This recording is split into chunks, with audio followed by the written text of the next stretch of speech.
We get ready to start reviewing the spring season that was. So make a run for that favorite spot and spring yourself into it. Once you view this show, you want to high five everyone you know. So huddle around and have some fun, because as always, it's in the hole. Over and out. Sports Night is next. Hello everyone and welcome to a special edition of Sports Night. I'm Joe Young. And I'm Howie Shapiro, and it's always nice to take our show on the road. We're up actually on the roof versus the road, but my office and where I read the Doppler, we figured we'd come up here and show everybody there is a roof to this building. And it is really a great place for us to kick off the summer and talk about wrapping up another school year at Coon Rapids. Yeah, it was a good year, a lot of ups and downs for some teams, some success for others. It goes by so quickly, as we always talk about. Next year, we'll be starting our 19th year doing this. So. Oh, you don't want to talk about that? Yeah, that was exactly. the secret. Yeah. Is just how long we've been doing this. Well, the season officially came to a close with two Cardinal athletes competing in track and field state championships. Sophomore Callie Harris was competing in her second straight state tournament in the 300-meter hurdles, and representing the boys was senior Austin Palmer, finishing his career on the state's biggest stage. Palmer started his day strong, clearing the first couple of heights easily. His top flight would be up and over at 13 foot 3 inches. Only 4 guys went higher, but Palmer finishes his career 10th overall at state. Harris didn't make the finals in the 300-meter hurdles as a freshman. This year, she was the last qualifier for the finals, but takes nearly half a second off of her time in those finals to finish 7th with a time of 44.74 seconds. On a side note, the winner of the 300-meter hurdles this year, a junior from Thief River Falls, broke the Class AA record in prelims, then broke the 28-year-old all-time state record in the finals. A great finish to the season for both of those young athletes. For Palmer, finishing his career all-state 10th place, and for Callie Harris, makes it as a freshman but doesn't make the finals. This year, finishes 7th, and still room to improve and 2 more years to do it. Yeah, congratulations to those two athletes and all to the entire track team. Certainly an opportunity for the younger athletes to learn and emulate what those two did, and hopefully they can make it to state next year as well. Yeah, there's still a lot more potential just beneath those top 2 athletes in each of those programs. No. Well, both track teams, they were young and sure to return a lot of talent and optimism in 2016. Well, that has both programs optimistic and enthusiastic about the future. They also know they need more depth in order to improve their team skills for next season. When the boys' track team got their season started, they seemed realistic about their abilities and their potential. They knew that they were young and didn't have many really strong athletes that were guaranteed to bring home top finishes every meet. The Cardinals were also adjusting to new leadership. Eric Jansen took over as the team's new head coach after 11 seasons as an assistant with the girls' program. He knew many of the athletes, but they also knew the numbers were down and that the Cardinals lacked the depth necessary to be a top-level team in the always tough Northwest Suburban. While small in numbers, the Cardinals competed hard and most of the athletes showed significant improvements over the course of the season. Their team scores didn't show a lot of success, but their improvements throughout the season were encouraging. The Cardinals will lose a total of 11 seniors, including several strong leaders, but they have a lot of potential in the lower grades. Those who will return need to continue to grow and improve, and the program will hope to add to their numbers when the spring season comes around again. The girls' team had a similar makeup in terms of size and experience, but they were able to find a little more team success in the big meets. The Cardinals finished middle of the pack at the True Team, Conference, and Section Championships, and most of their points were scored by underclassmen. Sophomore Callie Harris was a consistent leader, finishing all-state in the 300-meter hurdles. And freshman Brielle Clark turned a lot of heads in her high school debut, proving to be one of Coon Rapids' most dangerous sprinters. That's just the tip of the talent that will be returning for the Cardinals. At the Section Championships, underclassmen were the team's top finishers in about half of the track events and all of the field events. The seniors, they lose 11 in all, will definitely leave some holes in the Cardinals lineup next spring, but there will be plenty of talent, experience, and potential returning to the track for Coon Rapids next spring. And there's a look at the seniors for the boys team: Abdul Kadir Ali, William Hummelson, Samuel Kavanaugh, Nathan Marks, Kyle Merhoff, Bryson Moore, Bill Nagby, Bradley Paul, Austin Palmer, Usami Rashid, and Blake Weber. On the girls' side, Caitlin Benson, Rebecca Byer, Hannah Davis, Sarah Dischinger, Annie Hendrick, Lindsey Johnson, Susan Porter, Kelly Roberts, Haley Severson, Allie Stahlberger, and Elise Weimholt. A lot of names we are very familiar with for a number of years and in a number of different sports, and great athletes, great role models, and great leaders leaving the Cardinal program. Always fun to watch them over the years. Always fun to watch those athletes who play multiple sports. And as always, we wish this team and these seniors and all the seniors continued good luck in the future. Absolutely. Moving right along, the baseball team had a pretty solid year this season. They were a little streaky at times, but in the end, they finished with a record above 1,200, and they made a surge in the section tournament. Unfortunately, they'll be rebuilding a bit again in 2016. The Cardinals opened the season with back-to-back losses, but bounced back with 4 straight wins to start the conference schedule. This year's team lacked the dominance and depth typical of a Cardinals pitching staff, and the usually stellar defense struggled at times as well, so they really needed the bats going in order to win games. Coon Rapids' season was all about streaks and slides. They never won nor lost just once. 2 losses, 4 wins. 3 losses, 6 wins. 3 losses, 2 wins to end the regular season, and 2 more to start sections, and finally back-to-back losses to end the year. Well, that's baseball. Sometimes you're hot and sometimes you're not. In the end, the Cardinals were 12-8 in the regular season and 2-2 in the playoffs. They finished with a team RA of nearly 4.5 and a batting average of just over 300. The Cardinals will lose a lot to graduation. With 13 seniors on the roster, there wasn't a lot of room for underclassmen to crack the lineup. There were a couple who made the everyday lineup and a couple more that earned spots in the pitching rotation. But there won't be a lot of varsity experience coming back. It's not as big a concern with the baseball program as it might be for some other sports. The feeder programs in Coon Rapids are strong, and this class moving on will be a great opportunity for some younger players to step up and leave their mark on Cardinal baseball.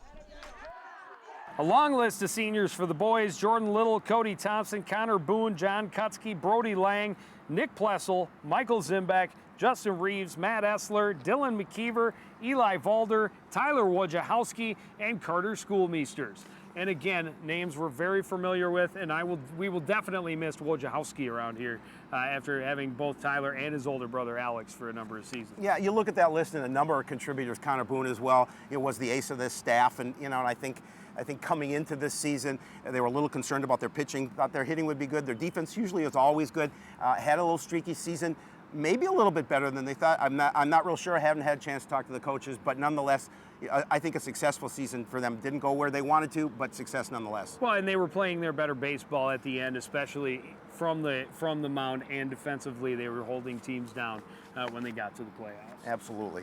Well, the softball team season, they saw a lot of ups and downs as well. The Cardinals finished the season just below the 500 mark, but with a lot of optimism for next year. The Cardinals' success this season were almost solely dependent on the offense. Their pitching and defense gave them a chance almost every game, so when they were hitting, they were winning. Unfortunately, there were some long and severe droughts during the year when the Cardinals just couldn't find any timely hitting. After scoring just 2 in the season opener, the Cardinals were shut out in 4 of their next 5 and had scored just 3 runs 6 games into the season. The Cardinals scored 79 runs during the regular season, but almost half of those runs, 38, came in their 3 wins over Roosevelt, St. Paul Academy, and Benilde. That leaves an average of 2.5 runs per game throughout the rest of the schedule. Still, the Cardinals were able to go on a couple of runs. In late April, they won 3 of 4. Then in May, they had a streak of 5 wins in 6 games. The Cardinals finished the regular season 9-11, 4-9 in the Northwest Suburban. They were a lowly 9th seed in the section tournament, but scored a minor upset with a 7-1 win over AC to Champlain Park before their season ended with back-to-back losses to Maple Grove and Osseo. The team will lose a lot this season. There are 7 seniors, including several who have been everyday players for 2 or 3 years. In addition, the Cardinals are looking for a new head coach for the second time in 3 seasons. Zach Nienaber will be moving on after accepting the job as head football coach at Cotter High School in Winona. There should be enough talent and experience returning to give the Cards a solid foundation in 2016. But once again, it will be a process for a new coach to try and guide this team back to prominence in conference and section play. There are your seniors to the softball team: Whitney Gregg, Cece Orlikowski, Michaela Rappi, Maddie Protas, Kelly Best, Sam Anderson, and Cassie Brown. A number of leaders for this program that will be sorely missed, especially Sam Anderson. She had the biggest bat at the plate for the Cardinals power-wise, and she pitched the majority of the innings, throwing over 100 innings this season. Much like the baseball program, the softball team is going to be losing a number of athletes that we've seen play over the last couple of years. However, they've got a good nucleus, and with a new coach coming in, it'll be an interesting opportunity to see what that coach does with the nucleus that they have, and also see if they can develop some younger kids to take this program to the next level. Yeah, and I look forward to finding out who is behind at the helm next spring and what they are able to accomplish. I guess we'll just have to wait and see. Well, it was a season of growth and development for the boys tennis team. The Cardinals put an extremely young lineup on the court every day, and they just allowed them to learn and grow and gain invaluable experience. From day one, the Cardinals knew they wouldn't be in a position to compete for a conference or section title this season. But this year wasn't really the goal. The Cardinals had just one senior on the roster. They had a few juniors with experience and a strong sophomore class, several of whom had seen action as freshmen. They would be good, they would compete, but they weren't quite on the level of the elite teams in the Northwest Suburban. At least not yet. The season started with 5 straight losses. The Cardinals responded by going on a tear. They won 6 in a row and 7 of their next 8. The Cardinals finished the season 9-9, but just 5-8 in the conference. They beat Chample Park in the section tournament before losing to eventual state champion Mounds View in the second round. 500 is a pretty respectable record when you consider what the Cardinals had and who they were up against this year. In addition to the Mustangs, the Cardinals had to face state runner-up Elk River in conference play, as well as Maple Grove, who's ranked in the state's top 5. The lessons learned and experience gained by this roster this season will prove to be an incredible asset next spring. The Cardinals should be vastly improved and well ahead of where they started this year, and they will be in a much better position to push those top-tier teams and reestablish themselves among the ranks of the contenders. A very short list for the boys tennis team. Bobby Yang, the only senior on the roster. He was a multi-year letter winner, a good leader for the program. He leaves behind a couple of siblings and a program that's in pretty good shape. A lot of younger talent, and this is a program that could make some noise in the near future. Well, as you mentioned, after starting 0-5, they were able to be successful in this program, and Coach Stork always does a good job. So he's got a good nucleus coming back and an opportunity to continue to build this program for 2016. Well, and really beyond, it's a team that should be fun to watch at least the next couple of years. Yep.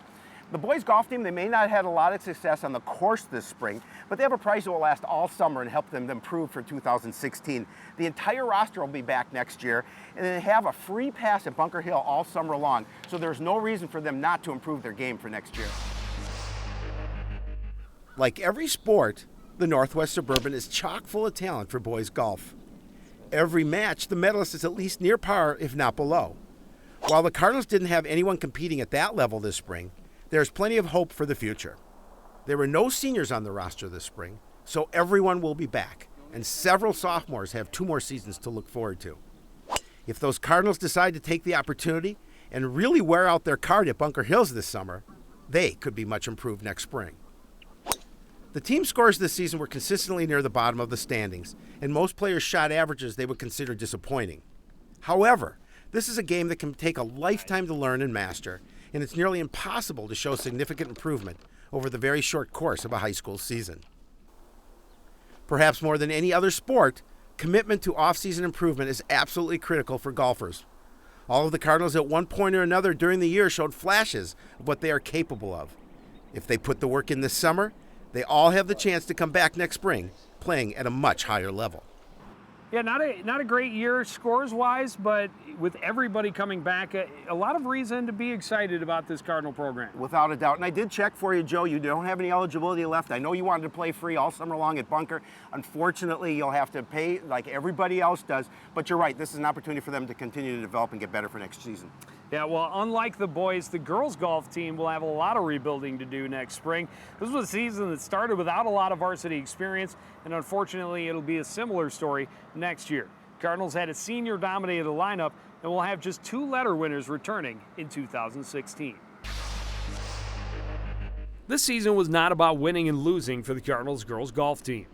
Had they focused on numbers or their record, it would be hard to walk away without being disappointed. But they had a much deeper and long-term goal, and their success in that can't really be measured for the next 10 to 20 years. The girls started the year with only one returning varsity player, but they had a group that wanted to be at the chorus. They were enjoying the game, having fun playing with their friends, and that would be the focus throughout the season. Some improvement, sure, but developing a real love of the game was the real mission. The team score was pretty consistently in the low 220s, with one of their best rounds coming in the rain at Majestic Oaks when they shot a 211. Another one of the Cardinals' best rounds came at the conference tournament when they played 18 and scored a 430. The Cardinals will have a couple of girls returning to lead the team next spring, but the pursuit of the team's ultimate goal will continue for years to come, and determining their success will only be measured by how many of these young ladies develop a lifelong love of golf. And there's your seniors for the girls' golf team: Heather Kane, Christina McManus, Amy Callahan, Tara Peterson, and Sarah McDonald. And, as Coach Keeney and Coach Overski for the boys also, they want to see the players do well during the season, but it's really about getting them to understand and fall in love with the game and continue to play it for the rest of their lives. Yeah, what better opportunity than this summer? They have an opportunity to play at Bunker Hills. They have an opportunity to improve their games. So there's really no excuses for them not to continue to get their games to grow so this team can improve next season. Yeah, absolutely. And it is the sport that above all else, maybe, the more you play, the better you get. Growing pains, they're expected anytime a program goes through changes. The boys lacrosse teams had a roller coaster ride this past couple of years, and it continued this season with its third head coach in 4 seasons. No one really knew what to expect from the Cardinals at the beginning of the season. They didn't have a lot of experience, and they were once again adjusting to a no coaching style. Hopes are that Justin Sampaga Irisi, or Paga, will be able to bring some stability to the program. He's been coaching at the youth level for several years and has a good idea of what is in the Coon Rapids pipeline. The Cardinals showed improvement almost every game, but their only wins this season came in back-to-back games against Owatonna and new conference opponent Irondale. While they would have liked to have done better in the win and loss columns, this wasn't really the focus of the season. This year was about setting a foundation. Paga's goal was clear from day one: show some improvement on the field, but also establish a reputation within the school that was a great sport and a fun team to be a part of. He believes there are more athletes in Coon Rapids that would help the program show some significant improvement. So creating the right atmosphere to attract some of the talent to the team was step one in the process. Next year will bring a new challenge and another step taken. Only time will tell if Paga is the architect the program has been looking for to help build the program into a consistent contender. There are the Cardinals boys lacrosse seniors: Max Ammon, Nick Gervais, Noah Stanek, Blake Isaacs, Cameron Schmont, Cody Crandall, Brett Johnson, Nick Roloff, James Kezar, Nick Wolter, Jack Risty, and Alec Hanna, the goalkeeper. So they'll be looking to replace a lot of pieces next season. But I think from what little I saw of Paga and the way he interacted with the team, I think this might be a good fit, and hopefully will help get this program turned back in the right direction. Well, obviously he has a plan, and he's going to try to implement that as we continue on. But I agree with you. I think in the couple of times we've had to talk to him in the matches that we saw, he's got an opportunity to build from this program. Had they been successful over the past couple of years? Not really, but I think he's got the right attitude to build this program to the right direction. Well, and as we talk about so frequently, there are definitely athletes in that building, some untapped potential that they're hoping to find. Well, the girls lacrosse team was undoubtedly the most successful team for Coon Rapids this spring. The team achieved a tremendous new milestone this season. Unfortunately, that section title and a trip to the state tournament eluded them once again. The Cardinals came into the season with a ton of potential and a little bit of a chip on their shoulders. It was a veteran lineup, and this was a team that had lost in the section championship 3 of the previous 4 years. It seemed this might finally be their year. The makeup of the team was a little different than some of its predecessors, but just as effective. They had a number of girls up front that could finish, so while they weren't as staunch defensively as the Cardinals typically are, they had the firepower to run and gun with any team in the state. The Cardinals wasted no time asserting their dominance, starting the season by scoring 26 goals in wins over Centennial and Elk River. Their only loss of the regular season was to a highly ranked Egan team when they came up just short, losing 14-12. After that, the Cardinals won 10 straight to finish the schedule. The only time they were held to under 10 goals in a game was the season finale, an 8-6 win over Blaine. The Cardinals won their third Northwest Suburban title, but it was the first time in school history they did it with perfect record in conference play. The Cardinals were the top seed in the section tournament and opened with an impressive 21-goal performance against Andover. But Osseo was able to hold the Cardinals' offense in check and end their season with a 9-7 loss in the semifinals. The Cardinals will lose a lot to graduation, including their goaltender, several top defenders, and their top 3 scorers. However, there's still plenty of talent coming back, including the next 4 players on the scoring leaderboard. So the Cardinals' future looks as bright as ever. And there's a look at the Cardinals seniors: Jessica Lawrence, Emily Fish, Jessica Bolig, Amanda Seach, Bailey Ryan, Allie Erickson, Emily Boyum, and Heidi Hanula. Some great leaders for the program over the past few years, but a lot of good talent in the lower levels again, and a program that's pretty healthy, and I think they'll be right back in the mix again next season. Yeah, losing some leaders and some scorers obviously is disappointing, but Coach DeJoy always builds a big program. I think this was a little disappointing year for them. As successful as they were, not to get past and get to their ultimate goal and make it to state, I think that loss to Park San Ignacio really took the wind out of his sails. Very disappointing for the program and for himself, but I have no doubt he will continue to build this program and will go to greater heights next season. Well, and they have a wealth of talent. A couple of their top scorers will be back to lead the way, and I have every confidence, as you mentioned, that they will be right back in the mix and trying to make it to state again next season. But that's going to do it for another entire season, a year of Cardinal athletics on CTN. I hope everybody out there has a safe and happy summer. But until next fall, I want to thank everybody out there for joining us and continuing to support everything we do here at CTN. For the entire crew, including Howie Shapiro, I'm Joe Young, saying good night. Have a good summer.